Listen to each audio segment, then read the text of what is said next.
Hey everyone, we're going to be talking about Dimirith, the Transmutor. This is a remake of the first edition character.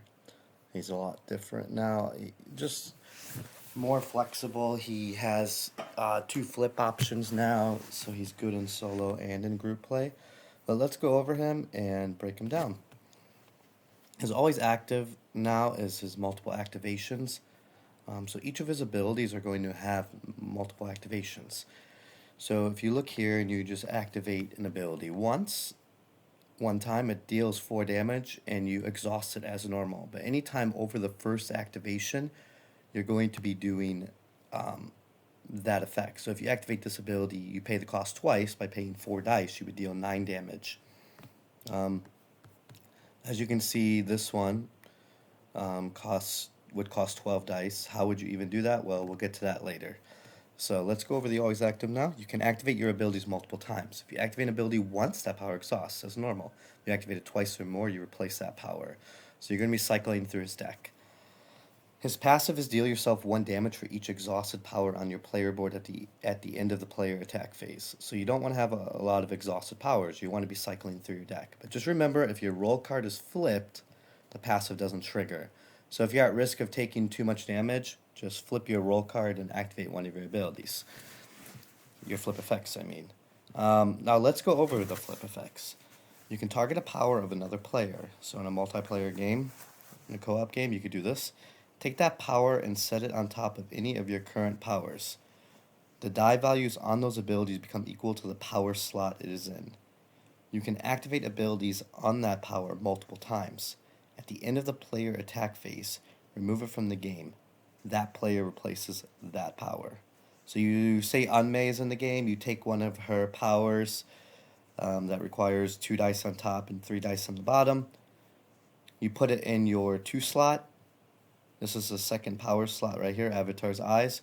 So it would cost all 2s for that Unmei's power. Once you activate it, it goes away. You don't lose Avatar's Eye, but you take Unmei's power, you have free activations of it, and she gets to replace it. So she's cycling through her deck, and you're getting to activate her powers multiple times if you're able to.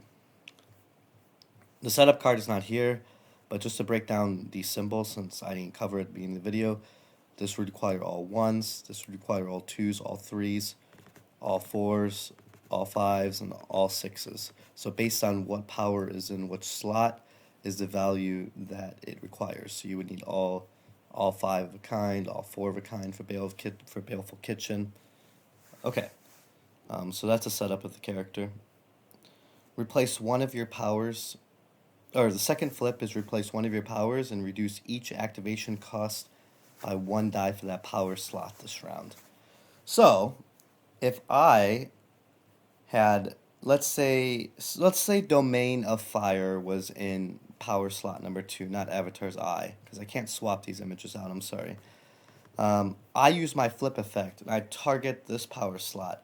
Domain of Fire will go to the discard pile. I will replace it with the top card of my player deck, and if it's Avatar's Eye, that is awesome. Why? Because I could activate the bottom for free with 6 activations, because I'm replacing one of your powers, reduce each activation cost by 1 die for that power slot this round. So this costs 0 dice, so I could choose to activate it the maximum amount of times. Or this would cost 1 die, and I could choose to activate it 3 times by paying 3 dice. Replace all powers on your player board and put the replaced powers in the bottom of your player deck. Next round, all abilities gain +1 activations. Reduce the first activation of each ability by 1 die. Awesome. So that's pretty cool. So that's how your flip works. And that means, like with how we talked about Domain of Fire before, if this popped up and it was reduced, this would cost 3 dice. You would still need 9 dice to activate it 3 times. So why is there a 9 dice ability? Well, there's other ways to reduce dice in group games. Let's think about that. Like with Soriton, he can be a partner, so you can have 12 dice if you use his dice. Lemme has the ability to give dice and reduce dice. Characters such as Lumi with her ice counters can reduce the cost of abilities by 1 or 2 dice. And on the setup card, there's another note, is that when you reduce abilities, For Dimirith, only the first activation gets reduced other than his flip. So if Lumi is in the game, the first activation, or say you use your flip on Domain of Fire and it's costing 3 dice right now. With Lumi in the game, if there were 2 ice on her, on Domain of Fire, or sorry, 3 ice on Domain of Fire, it would be reduced by 2 more dice. So you would pay 1 dice for the first activation, but you still need to pay 3 dice for the second activation and 3 dice for the third activation. So, let's keep going over some of these abilities here. So Domain of Fire, you could see the first activation 7 burn, then 15 burn, and then the third is deal all enemies and all other players 24 burn. At the end of the round, deal yourself 2 burn. So this will just kill all players and most likely kill the enemy. It's his ultimate move. Yes, it's a team killing ability, but it's very hard to activate. But you also have this unique bottom effect down here. As long as this power is on your player board and not exhausted, at the start of each round, deal 1 burn to each enemy. When this power takes damage or is replaced, trigger Incinerate. So when it is gone, you can trigger Incinerate. So if you get burn on your own character somehow, you can help yourself get rid of it. Or if you need a quick burst of damage, you can assign damage here and take Incinerate, or keep doing that 1 burn at the start of each round. There's a little upkeep thing that keeps happening, a nice little static ability. We have Avatar's Eye here. We went over that already. It's just deal damage, and the bottom is dealing damage to the start of the next combat. So if the boss is coming next and you know it, you could build this up and deal 13 damage at the start of the next fight. Pretty nice. This one, Angel's Ladder over here, gives angels. At the start of each round, for each angel, choose 1, deal 1 damage. This does not count as an attack. Remove 1 angel, give a player a wild die. When you take damage, if you have angels, they must take damage before you. Remove 1 angel for each point of damage. This language will change if you have angels. They must take damage for the party before other players could take damage for the party. So they can't just stick around. Once damage gets through, they're gone. I think that will be pushed through. We may keep it this way where you can assign damage to other players and keep angels around.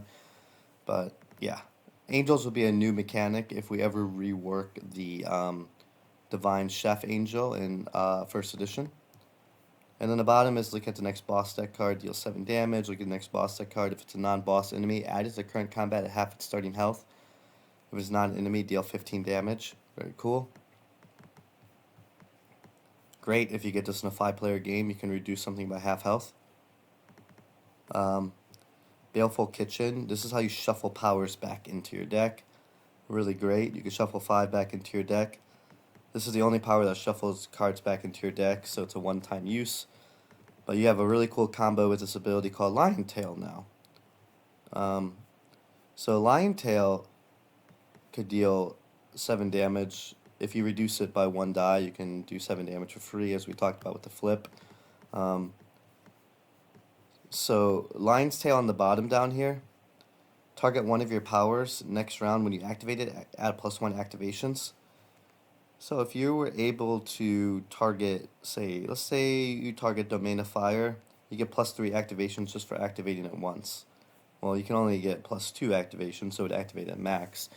So if you activate the second here and then activate Domain of Fire the next round, you could get that ultimate ability. But it's very fun with Red Blossom here. This is a samurai ability right here. This is Dimirith 8 Unmei's arm. So this is how he learned the spell. This down here, or up here, you would need 6 dice normally. You would never be able to activate it unless Swords in Partnership. You could activate it twice in a round somehow. But the only way you could do the 100 damage is with a combo with Lion's Tail. So target 1 of your powers next round. When you activate it, add +3 activations. And then target this, and next round you get the +3 activations. You could deal 100 damage.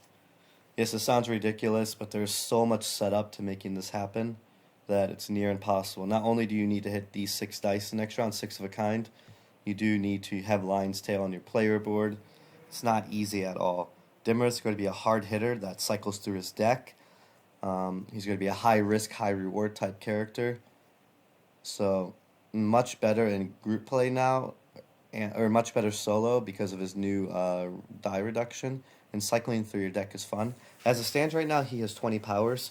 We might give him 25 powers because of he's cycling through his deck, because each time he replaces one of his powers and reduces the cost, if he replaces Avatar's Eye, he's not doing anything with that ability. It just goes to a discard pile, and then a new power comes in, and he's activating that with more than one activation. So he's going through two powers almost, in just one round with his flip. So he cycles through his deck pretty quickly in solo if you're constantly using your flip effect. Well, anyways, that's Dimirith. If you have any comments, please let me know, and I will answer questions. Thank you, everyone. Bye.